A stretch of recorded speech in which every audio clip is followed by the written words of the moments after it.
All right, well, good morning, everyone. Appreciate you being here. And I want to begin this morning and take a step back from all the chaos that we've had, over the past few weeks, and talk about the forgotten people of California, because that is what this is really all about.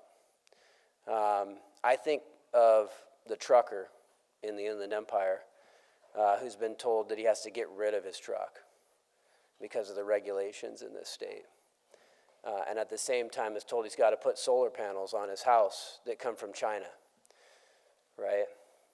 And that truck gets sold and it gets run for many more years in other states and in Mexico, but he loses his livelihood. I think of the blue-collar worker who's commuting to a job, maybe at a refinery that's about to get closed, and has to stop at that gas station and has the pain at the pump that far too many of us feel, especially in the inland part of the state. I think of the single mom who's trying to get by in the Central Valley where the rent's too high, and then gets her PG&E bill that once again is increased, and struggles to get into that first house because the costs are way too high in this state. I think of the farmer whose commodity prices have dropped for years now, but his costs have gone through the roof. Fuel, fertilizer, input costs, water regulations. In many places, his water's been shut off in the Central Valley and can't even grow a crop. I think of the ranchers right now who are finally getting good prices for their cattle, but their cattle are being killed because some genius thought it was a good idea to reintroduce the gray wolf to Northern California. These are the people that have been forgotten and that I have long been a voice for in this legislature. And we said at the beginning of this legislative session that we were going to do something about that. We were actually going to address affordability concerns. And we have done no such thing. All of those people I just described, their problems are not getting better. We haven't addressed their costs, their utility bills, their fuel costs. In fact, those things are getting worse. And so we have a legislature right now, those politicians that are in power, they don't care about those people. And they don't care because they don't have to. The structure is set up that they'll get elected anyway, and they'll have the power. And those forgotten people, mostly in the inland counties of this state, they have no voice. And in fact, now even worse, their representation could be completely stripped by the Gavin-Mander proposal, Prop 50, that's been put on the ballot. They'll have no voice. So this is where we've come now, where I have introduced AGR 23 to say, you know what, we want our own state. Because there's two fundamental things, two fundamental American values. Representation, that we should have a voice, at least someone who can represent us in government and speak for us. And if you're going to strip us of that with this partisan gerrymander that takes us down to 7% representation in this state, then we have lost our representation. But also, secondly, self-determination. What does that mean? The ability to pursue your dreams, to pursue your will and the things that you would like to do in your life. And I'm telling you, the people in the inland California don't have that ability right now. Because they keep getting tax after tax, regulation after regulation, cost after cost passed on to them. And the elites, the politicians say, well, it's because we have to do this. It's all part of some greater good, but they're the ones who lose. And so quite frankly, we've had enough of it. So myself and my co-authors, have introduced this resolution, which is the constitutional way to go about forming a new state. Article 4 of the Constitution allows for the creation of a new state if you get the consent of both houses of the state legislature and the Congress. So that is what we have proposed with this measure. But I also believe this is going to be a very locally driven, and it's probably going to be a long process. And it starts with these communities having these discussions, talking about whether or not we want to move forward and move in our own way, a new direction, and have our own statehood. And so that's how I imagine this first starting off. I've already started to get, lots of the comments have been, hey, don't count us out. We want to be in, different communities. Orange County, I hear you. I hear you, Orange County, and you will have the ability to speak into this. Certainly this map is not set in stone. And there may be some communities who say they don't, want to go forward with a new state. And that's part of democracy. That's part of what should be the process. But we are opening that conversation. It's not one that we take lightly, but it's something that we have to do because we are being stripped of our representation, and the costs and the burdens fall upon us, and they've fallen upon us for far too long, and it has gotten to be totally untenable. I mean, so much this morning that, the governor kind of said the quiet part out loud when he said that I shouldn't even be elected by bringing forward this proposal. Imagine someone saying that. I've been elected by my constituents 6 times. I speak for them. And you have a governor who right now is pushing a proposal that would strip the entire North State of all of its representation in Congress, and is also saying that me, one of the North State's representatives, shouldn't even hold office at all. That is exactly the problem, and is why we need AJR 23. And so this morning, we are beginning that conversation, beginning that process that's outlined in the Constitution, is allowed, permitted, and it has happened, in our history. And there do become times when people do not get the representation that they need, and they have a way to go get it. And one of those ways is by obtaining statehood, where you can actually then govern yourselves. We can govern ourselves and make decisions that actually work for the inland parts of this state. We could actually make decisions that would help lower our utility costs. We don't think that the price fixing and the government price gouging that's going on gas is really fair to us, because we have to drive and commute to our jobs. And we want a different way. We want a different way forward. We don't like letting wolves kill our cattle, but we have to go beg regulators to do the right thing. Not if we had a new state. Not if we could actually govern ourselves and do things in a way that best suits the needs of our people. Our water management system is a complete disaster, right?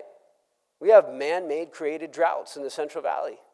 People can't get water because of bad policy and bad water management in this state. We would like to take our own power into our hands and move a different way forward. We think that would actually work out a lot better for us. And to those who say that, this is a state that, couldn't manage itself, actually this new state, as is outlined, would be over 10 million people and would actually have huge GDP and put it in the range of states like Arizona, for example. So this state would be a juggernaut. But more importantly, it'd have governance that actually meets the needs of its people and isn't totally incompetent and inept to address its problems. So that's why, we've introduced this, and we're going to be beginning that conversation. Again, I think it's going to be a long conversation. It's going to be one that starts at local levels, talking with local communities, but that we hope ultimately will lead to statehood, because what we've seen, and this last proposal is really, I think, the straw that broke the camel's back. When you strip us of all representation, and you deprive us of our voice, then we have no other option but to move forward in a civil way and pursue our own dreams. That is the American way. And we believe that our people are entitled to that, they deserve that, and that's why we're opening up this conversation. A long time ago, a man went to a great king in a land where his people were being completely oppressed, economically oppressed in many different ways. And he said to that king, "Let my people go." Well, in kind of the same token this morning, I'm saying, Gavin, let my people go. We would like a better way forward, And we can no longer abide a government that gives us no voice.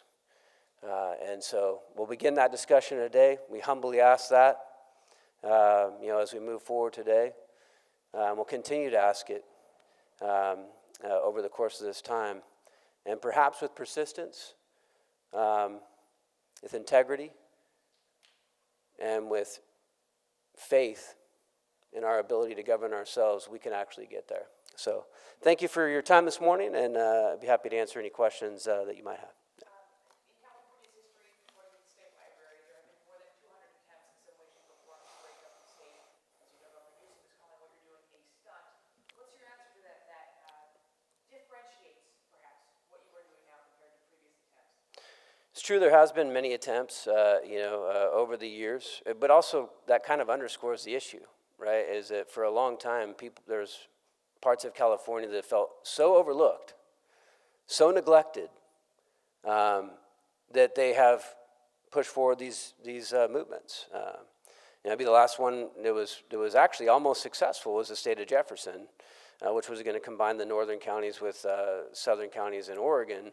But for the outbreak of World War II, that movement was actually well on its way to coming to fruition, right? But again, instead of the governor actually listening and asking, why is this happening, and maybe looking in the mirror about some of his own actions, most especially the one he took last week, to push forward what I would call an unconstitutional measure against the will of the voters, and created a gerrymandered map that was not done by the citizens, and is trying to push this forward without notice, without going through the proper processes.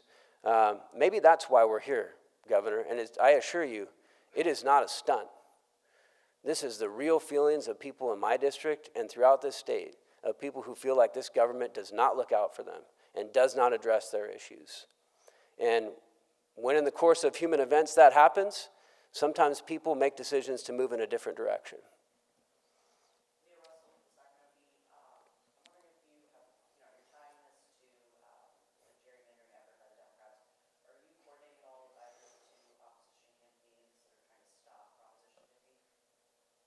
Well, I'm certainly going to be opposing Prop 50. I think that is the number one objective right now, is to oppose and stop that. I think the voters will be with us ultimately. But yeah, the governor's action and the complete disregard that we had from our colleagues across the aisle, I think has led to this point where we've said, look, if we're going to be talking about maps, here's another map that maybe we should be talking about. Because it's very frustrating to be completely ignored, to have your people ignored time and time again. And these aren't new issues. Wildfire is another one, not getting enough attention to wildfire prevention. I've had to fight, scrape for every penny that we've gotten. And the governor's continued to cut that budget every year since 2021. He continues to cut that budget. And our communities continue to burn. Look, it's a dire situation, that has been going on for a while. And then then you're going to say you're going to silence our voices. You're saying I shouldn't even hold office? You're going to take away my congressional representatives who fight for those issues and advocate for those issues in the federal government? Well, yeah, then this is our path. We don't want any part of a government that won't give us a voice. Is there an intention that goes into naming it a two-state solution, which anyone would, understand at first reference to the Israel and Palestine? It's not making any connection there. It, I think, pretty well identifies what we're looking for here as two states. A California that's maybe made up more of these coastal counties, and a California that's made up of these inland counties, and that we think that that's a better solution that provides better representation actually for both places.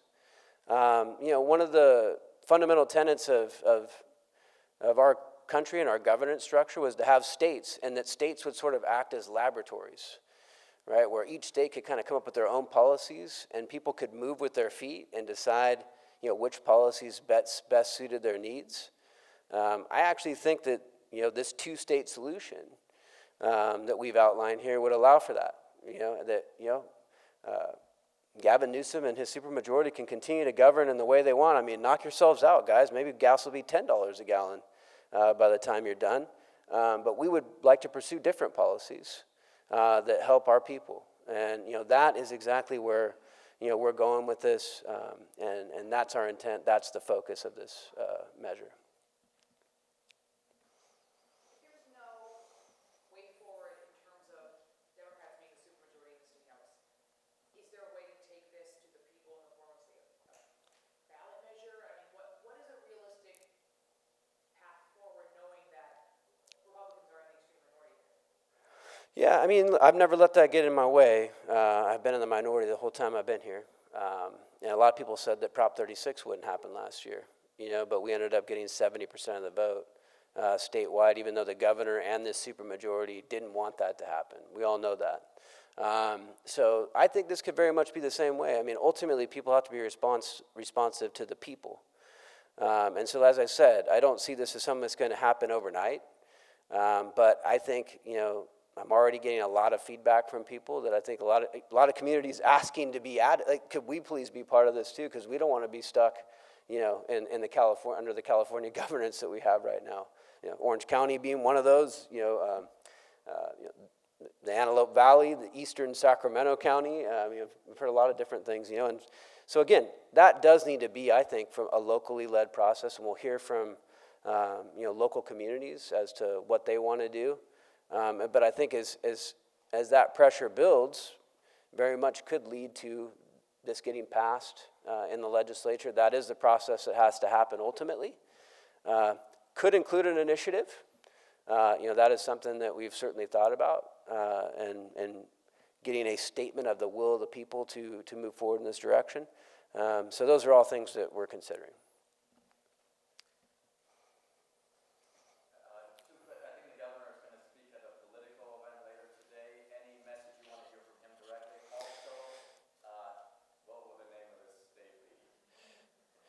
Sure, I would love to hear the governor say that he's going to back off on this proposal on Prop 50, take it off the ballot, and realize that what you're doing, fighting fire with fire, is destroying representation, throughout this country. And it's not just California that's done it, right? Certainly Texas is doing it. I think that's wrong. But Connecticut has done it. Massachusetts has done it. Illinois has done it. And look, all these states need to stop doing that. And he could be the bigger man. He could actually be a leader by saying, hey, we're not going to go forward with this. So I would hope that maybe the governor would do that. I think it'd go a long way to stopping sort of this attack on representation that's going on right now. And I'd also like to ask him to humbly let my people go, because his policies and the policies they push have been very damaging to our communities. I outlined several of them for you. And I think we could do better. So, that's my sentiments. As to a state name, I have no name to give you today. I think that would be something, again, that people would come up with as to what that new state might be. But it's more important. The name is less important than the substance of what I think that state could do. And by the way, a state that actually would be very competitive, if you look at the breakdown, would not be necessarily a red state. Would actually be a competitive state where there could be a debate, over policy ideas on what's the best path forward. It's actually very demographically diverse, and would be, as I understand it, the 7th largest state in the nation. So, look, I think that's an actually pretty exciting prospect, that this, could happen. Again, very early stages of talking about this, but and it's a vision that I have that I think we could actually do something that'd be very good and be more responsive to the needs of the people in this part of California. You said it wouldn't be a red state, but are there any Democratic communities or Hispanic communities asking to be joined to this new state that you're forming? I don't know what you would describe as a Democratic community. Certainly nobody asked Modoc County if they would like to be added to Marin County in the congressional districts that were drawn. in that map earlier that they just shoved through with very little notice. But I intend to, with this process, actually have a lot of conversations with local communities. But what I'm saying is, if you look at the demographics of this new state, it's Republicans, Democrats, Independents. It's a very large Latino population, which, as you know, has been voting different in these last elections. I'll say something about that, too. In this last election, we actually saw some pretty big swings in inland California and some of the urban core communities where they started voting against the establishment, right? And I suspect maybe that has something to do with why the governor and the supermajority have shoved through, this gerrymander here to ensure that those voices can't be heard. And I fear that. And that's why, again, if people had their own state where it wasn't being thwarted by purely partisan motives, where districts and voting are not being, rigged so that one party wins, and there is no debate over policy objectives going forward, would be a much better situation for them.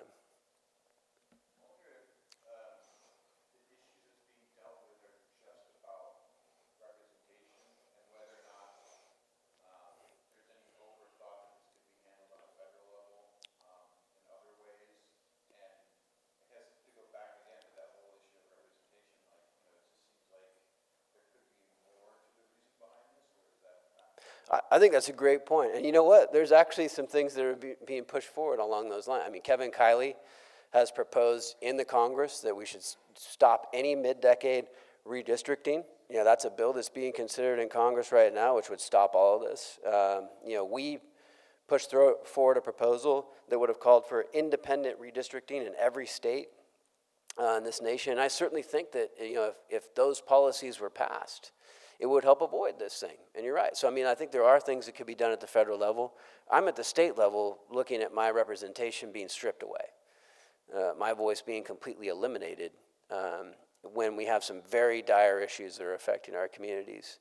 And so me sitting here at the state level, I'm looking at all the different avenues I can do to make sure that my people have a voice. And I believe that, for me, I've come to the conclusion that this is the best thing for them, is to have their own state and their own self-determination and representation.